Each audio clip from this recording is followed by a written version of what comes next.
அங்குசம் இதழினுடைய ஆண்டு சந்தா வெறும் 500 ரூபாய் தான். ஓராண்டு சந்தா 52 இதழ்களுக்கான சந்தா 500 மட்டும்தான். ஒவ்வொரு வியாழந்தோறும் உங்கள் இல்லம் தேடி அங்குசம் வார இதழ் வந்து சேரும்.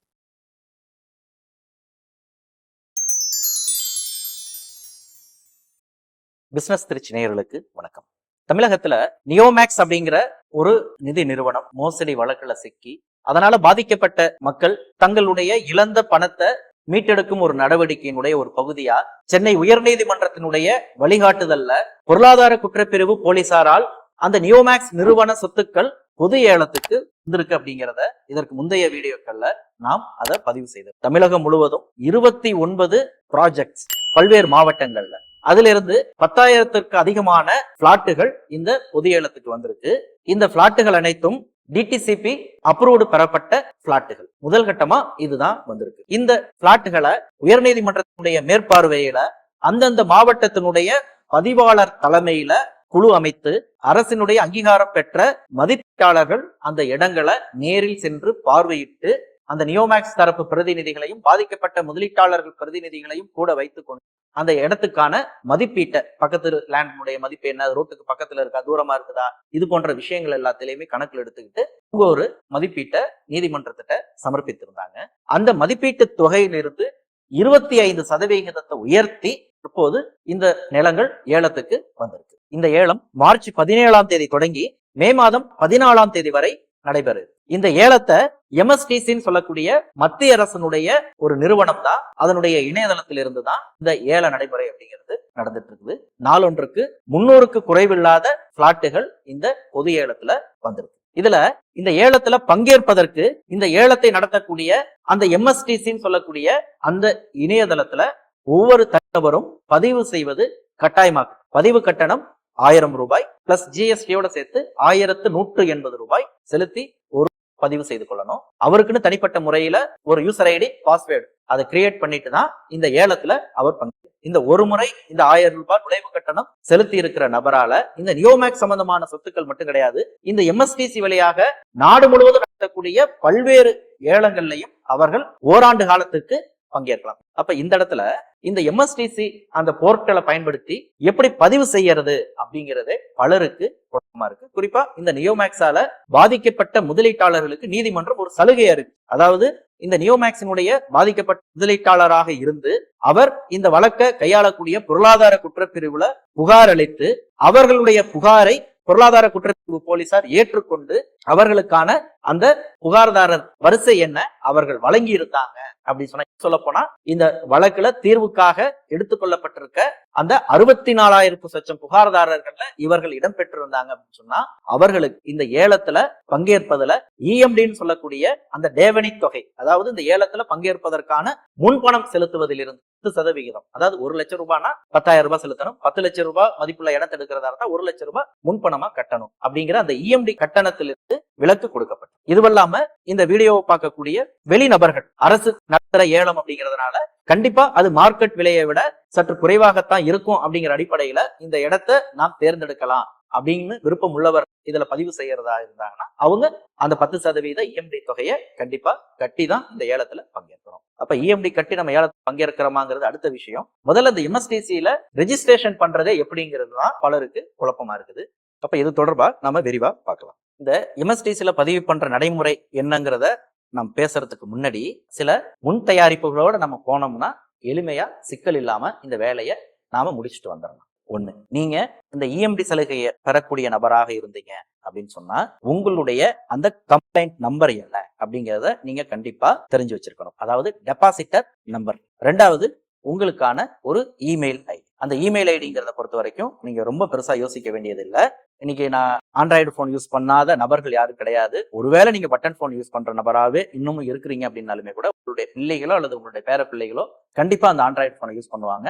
அந்த ஆண்ட்ராய்டு போன்ல மின்னஞ்சல் முகவரி இல்லாம யாரும் ஆண்ட்ராய்டு போன் யூஸ் பண்ண முடியாது. அதனால இமெயில் ஐடி புதுசா கிரியேட் பண்ணுங்கிற மாதிரி தலைவலியை நீங்க கிரியேட் பண்ணிக்க தேவையில்லை. உங்களுடைய பிள்ளை அல்லது பேர பிள்ளைகள் பயன்படுத்தக்கூடிய அந்த மொபைல்ல பயன்படுத்தக்கூடிய அந்த மின்னஞ்சல் முகவரியவே நீங்க நம்பகமா இதை நீங்க பயன்படுத்திக்கலாம். உங்களுக்கு யார் நம்பகமா இருக்கிறாங்களோ அவர்களுடைய அந்த மின்னஞ்சல் முகவரியை நீங்க இதுக்கு பயன்படுத்திக்கலாம். மொத்தத்துல அந்த மின்னஞ்சல் முகவரி பேர் என்ன அதை எழுதி வச்சுங்க. அடுத்தது இந்த புகார் கொடுத்தப்ப நீங்க என்ன மொபைல் நம்பர் கொடுத்திருந்தீங்களோ அந்த மொபைல் நம்பர். அடுத்தது உங்களுடைய முழுமையான போஸ்டல் அட்ரஸ், அது ஆதார் கார்டுல இருக்க போகுது, அதை நீங்க எதற்கும் சரிபார்த்து. அடுத்தது பேங்க் டீடைல்ஸ். அதுல அவங்க மெயினா கேட்கறது கணக்கு வச்சிருக்கிறவங்களுடைய பெயர் என்ன, அக்கௌண்ட் நம்பர் என்ன, என்ன பிரான்ச்சு, அந்த பிரான்ச்சினுடைய IFSC கோட் என்ன, இந்த டீடைல்ஸ். இது எல்லாமே அந்த புக்கினுடைய ஃப்ரண்ட் பேஜ்ல இடம்பெற்றிருக்கும். அதை நீங்க அங்க கையில எடுத்து. அடுத்தது உங்களுக்கான ஒரு யூசர் ஐடி பாஸ்வேர்ட் நீங்க கிரியேட் பண்ண போறீங்க. அது நீங்க தான் கிரியேட் பண்ண போறீங்க. உங்களுக்கான யூசர் நேம் என்னவா நம்ம வச்சுக்கலாம் அப்படிங்கிறதுக்கான ஒரு ஆலோசனையோட அதை எழுதிட்டு போங்க. அது அங்க அவைலபிலிட்டி இருந்துச்சுன்னா அதை பார்த்துக்கலாம், இல்லைன்னா அதற்கேற்ப நம்ம மாத்திக்கலாம். அதுல நம்ம திருத்தங்களை செஞ்சுக்கலாம். அடுத்தது பாஸ்வேர்டு. யூசர் பாஸ்வேர்டை பொறுத்த வரைக்கும் மினிமம் இத்தனை கேரக்டர்ல இருந்து 8ல இருந்து 15 கேரக்டருக்குள்ளார இருக்கணும். ஒரு கேப்ஸ் லெட்டர் இருக்கணும், ஒரு மினிமம் ஸ்மால் லெட்டர் இருக்கணும், ஒரு ஸ்பெஷல் கேரக்டர் இருக்கணும், ஒரு நியூமரிக் நம்பர் இருக்கணும் அப்படின்னு ஒரு மிக்சடா ஒரு பாஸ்வேர்டை நீங்க முன்கூட்டியே எழுதிட்டு போயிட்டீங்கன்னா எளிமையா வேலை முடியும். அடுத்து மறக்காம உங்களுடைய பேன் கார்டை கையில வச்சுக்கீங்க. அதே போல ஆதார் கார்டையும் கையில வச்சுக்கீங்க. ஆதார் கார்டை ஸ்கேன் பண்ணி ஒரு PDF ஃபைலாகவும் நீங்க வாய்ப்பு இருந்தா நீங்க வச்சுக்கீங்க. அடுத்தது அந்த பணம் கட்டுவதற்கு அந்த ATM கார்டுல இருக்கக்கூடிய அந்த 16 டிஜிட் நம்பர், அந்த CVV நம்பர், இந்த டீடைல்ஸ் அது கேட்கும். அதுக்கான பாஸ்வேர்டு என்னங்கிறது டீடைல்ஸ் கேட்கும். அப்ப அந்த ATM கார்டை கையில வச்சுக்கிறது நல்லது. அந்த ATM கார்டினுடைய அந்த பாஸ்வேர்டையும் நீங்க தெரிஞ்சு வச்சிருந்தீங்கன்னா அந்த ATM கார்டை பயன்படுத்தி நீங்க அந்த பணம் கட்டலாம். இதை விட எளிமையான ஒரு வழிமுறை அப்படிங்கிறது எல்லாரும் இன்னைக்கு கூகுள் பே, போன்பே போன்ற அந்த டிஜிட்டல் பரிவர்த்தனைங்கிறத நம்ம பயன்படுத்திட்டு இருக்கோம். அந்த பரிவர்த்தனையில உங்களுக்கான UPI ஐடி அப்படின்னு யுனிக்கா உங்களுக்குன்னு இருக்கும். அது நீங்க அந்த செட்டிங்ஸ்லயே நீங்க போய் பாத்தீங்கன்னா உங்க பேர பசங்கள்ட்ட பிள்ளைகள்ட்ட நீங்க கேட்டீங்கன்னாலே எளிமையா அதை சொல்லிடுவாங்க. அப்ப இந்த 9 வகையான இந்த டீட்டெயில்ஸை நீங்க கையில எடுத்துக்கிட்டு ரெடியா வச்சுக்கிட்டு இந்த ரெஜிஸ்ட்ரேஷனுக்குள்ளார போனீங்கன்னா சிரமம் இல்லாம, குழப்பம் இல்லாம, பதட்டம் இல்லாம, அலைச்சல் இல்லாம பதிவை எளிமையாக செய்யும்.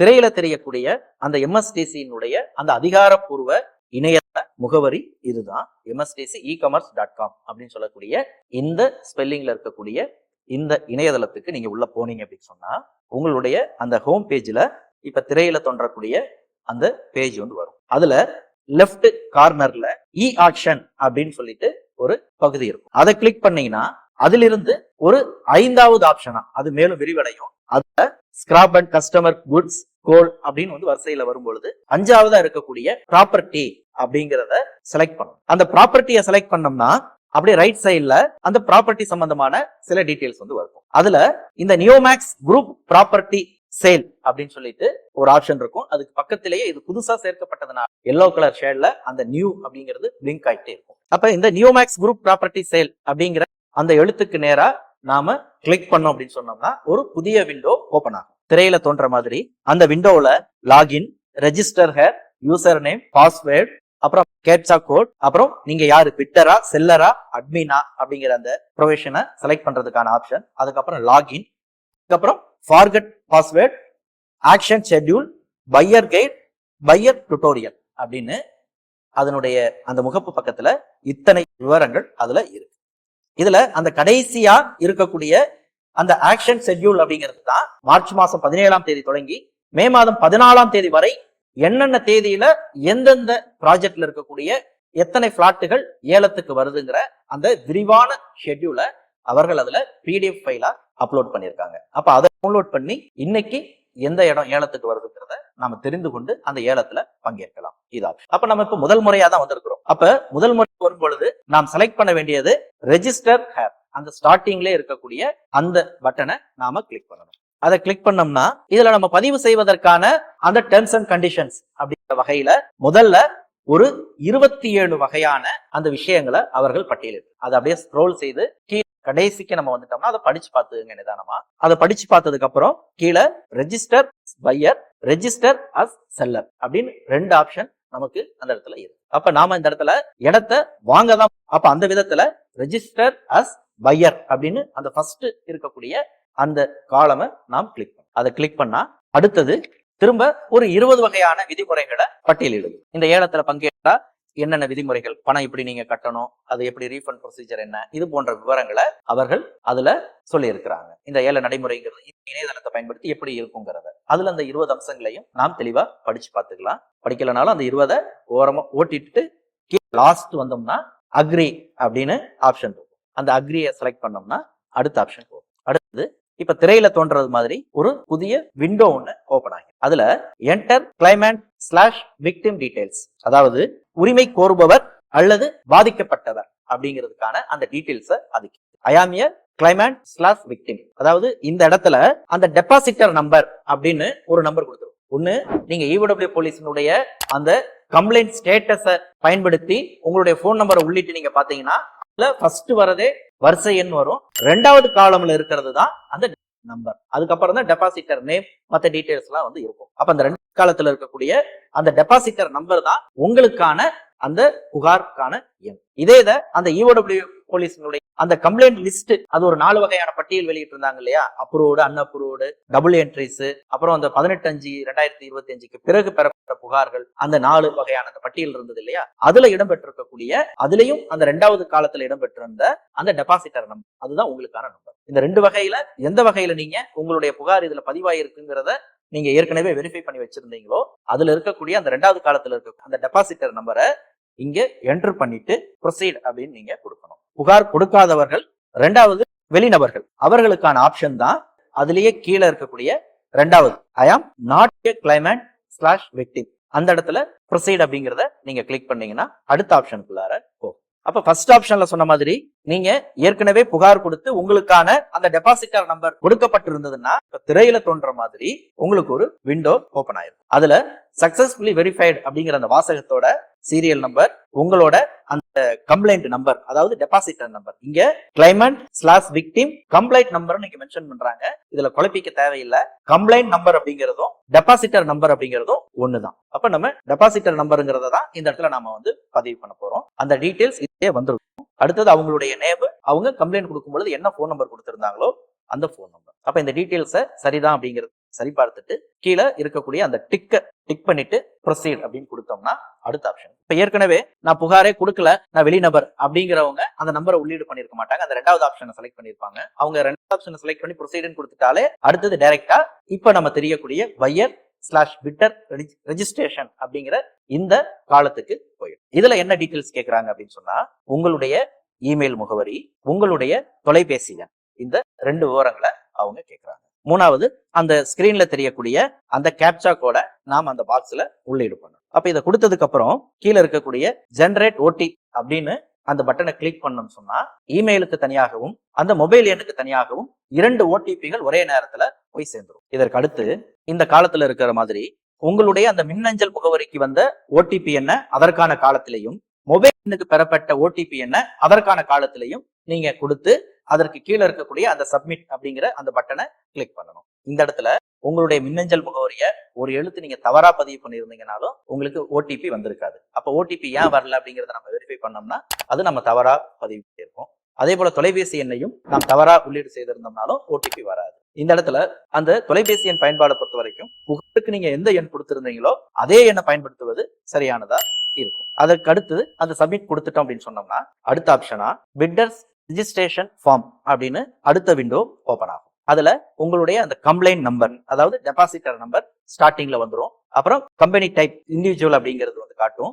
சில விஷயங்கள் அதுவே ஏற்கனவே இருக்கிற விவரங்கள் அது வந்து ஃபில் பண்ணிக்கும். உங்களுடைய பேர் என்ன அந்த டீடைல்ஸ் வந்து ஃபில் பண்ணிக்கும். அடுத்தது நேம் ஆஃப் ஆத்தரைஸ்டு பர்சன் அப்படின்னு வந்து ஒரு ஆப்ஷன் கொடுத்துருக்காங்க.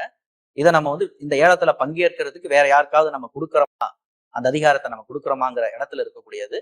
நம்மளே இதுல நேர்ல நம்ம பங்கேற்கிறதுனால நம்மளுடைய பேர் என்னவோ அதே பேரை அந்த நேம் ஆஃப் ஆத்தரைஸ்டு பர்சன் அப்படிங்கிற இடத்துலயும் அந்த பேரை நாம பதிவு பண்ணிக்கலாம். அடுத்தது நம்மளுடைய அந்த போஸ்டல் அட்ரஸ், ஆதார் கார்டுல என்ன டீடைல்ஸ் இருக்குதோ எப்படி இருக்குதோ அது போல அந்த வீட்டு எண், தெருப்பெயர், மற்ற விவரங்களை நீங்க அதுல பதிவு அந்தந்த காலத்துல நீங்க பதிவு பண்ணணும். அப்புறம் இமெயில், போன்லாம் அதுவே இன்பில்ட்டா அதுல இருக்கும். இதற்கு அடுத்தது அதுக்கு கீழே நம்ம பார்த்தோம்னா பேங்க் டீடைல்ஸ் கேட்குது. இந்த புகார் யார் பேர்ல கொடுக்கப்பட்டதோ, யார் பேர்ல இந்த புகார் பதிவாகி இருக்குதோ அவர்கள் பெயர்ல இருக்கக்கூடிய அந்த பேங்க் டீடைல்ஸ், அந்த பேங்கர்ஸோட நேம் என்ன, யார் பேர்ல எப்படி அந்த கணக்கு பராமரிக்கப்படுது அப்படிங்கிற அந்த டீடைல்ஸை அதுல ஃபர்ஸ்ட் காலம்ல கொடுக்கணும். 2வது அக்கௌண்ட் நம்பர், இது எல்லாமே அந்த பேங்க் பாஸ்புக்ல என்ன இருக்கோ எப்படி இருக்கோ அப்படியே பதிவு பண்ணணும். அடுத்து என்ன பிரான்ச், அடுத்தது ஐஎஃப்எஸ்சி கோட், அந்த ஐஎஃப்எஸ்சி கோடும் அந்த பேங்க் பாஸ்புக்னுடைய அந்த ஃப்ரண்ட்லயே இடம்பெற்றிருக்கும். அதுக்கு அடுத்தது உங்களுக்கான யூசர் ஐடி, யூசர் பாஸ்வேர்டை நீங்க கிரியேட் பண்ணணும்.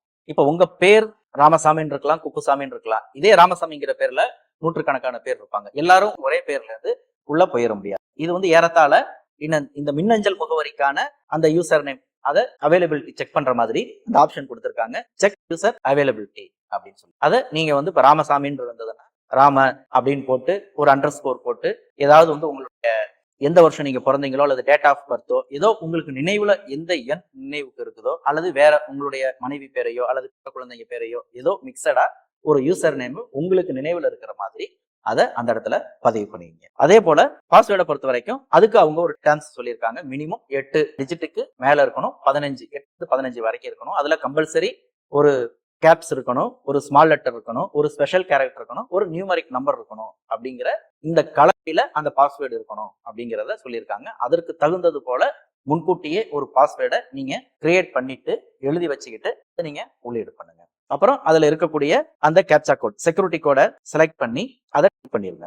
அதுக்கு அடுத்தது ஒரு ஆப்ஷன் கேக்குது பாருங்க, உங்ககிட்ட பேன் இருக்கா இல்லையா அப்படின்னு கேட்கு. நாம இந்த இடத்துல இருக்கு அப்படின்னு எஸ் கொடுத்தோம் அப்படின்னு சொன்னோம்னா அடுத்த ஒரு காலம் கிரியேட் ஆகி அதுல உங்களுடைய அந்த பேன் நம்பரை டைப் பண்ணுங்க அப்படின்னு சொல்லி கேட்குது. நாம அந்த பேன் நம்பரை டைப் பண்ணோம்னா இங்க சிலருக்கு என்ன சிக்கல் வருது அப்படின்னு சொன்னா அவங்களுடைய பெயர் ஆதார் கார்டுல ஒரு மாதிரி பேன் கார்டுல ஒரு மாதிரியும் இருக்கு அப்படின்னு சொன்னா அது கிடையாது. ரெண்டும் கரெக்டா மேட்ச் ஆனா மட்டும்தான் அது எடுத்துக்குது. ஒருவேளை அதுல ஒரு மிஸ்மேட்ச் இருக்குது, அதாவது உங்களுடைய பேன் கார்டு தான் உங்களுடைய ஆதார் கார்டு தான், ஆனா நீங்க வந்து பாஸ்கர் ஏ அப்படின்னு ஒரு இனிஷியலோட நீங்க வந்து இருக்கிறீங்க அப்படின்னு சொன்னா ஆதார் கார்டுல ஸ்கர்ங்கிற பேர் போட்டு பின்னாடி ஏ இருக்குது அப்படின்னா பேன் கார்டுல பாஸ்கர் ஆறுமுகம், பாஸ்கர் அண்ணாமலை அப்படின்னு அப்பா பேரோட சேர்ந்து வரலாம்.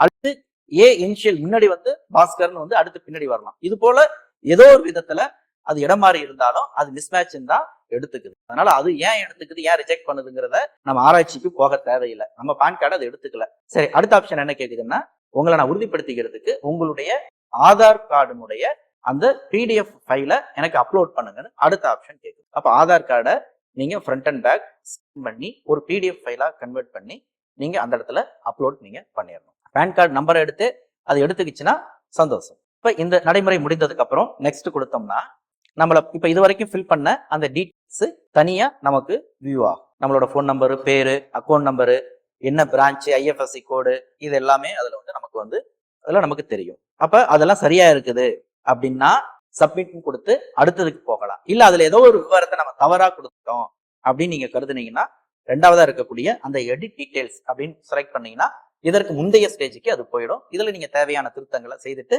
திரும்ப இந்த சப்மிட்ங்கிற ஆப்ஷனுக்கு நீங்க வரலாம். அவ்வளவுதாங்க நடைமுறை. இது முடிஞ்சோம் உங்களுக்கு இந்த மாதிரி சக்சஸ் அப்படின்னு சொல்லிட்டு ஒரு மெசேஜ் உங்களுக்கு வந்துடும். இதன் பிறகுதான் இப்ப திரையில தோன்ற மாதிரியான இந்த பேமெண்ட்டுக்கான ஆப்ஷன் வரும். இந்த இடத்துல நீங்க நியோமேக்ஸினுடைய முதலீட்டாளராக இருந்தீங்க அப்படின்னா நீங்க அந்த 10% இஎம்டி சலுகையை பெறக்கூடிய நபரா, அந்த உரிமையை கோரக்கூடிய நபரா இருக்கிறீங்க. அதாவது அந்த 64,000 புகார்தாரர்கள் நீங்களும் ஒருத்தரா இருக்கிறீங்க அப்படிங்கிற பட்சத்துல அத பேக் அண்ட் ஆபீஸ்ல எம்எஸ்டிசி அதிகாரிகள் நீங்க அந்த உண்மையான புகார்தாரர் தானா அப்படிங்கறத நீங்க இந்த இணையதளத்துல உள்ளீடு செய்த விவரங்கள் இருந்தும் உங்களுடைய அந்த ஆதார் கார்டு வெரிஃபிகேஷன்ல இருந்தும் அவங்க இஓடபிள்யூ போலீசார் வழங்கின அந்த புகார் பட்டியலையும் ஒப்பிட்டு தான் உங்களுக்கு அடுத்த கட்டத்துக்கு நகர்வதற்கான அப்ரூவலை அவங்க தான் கொடுத்தாகணும்.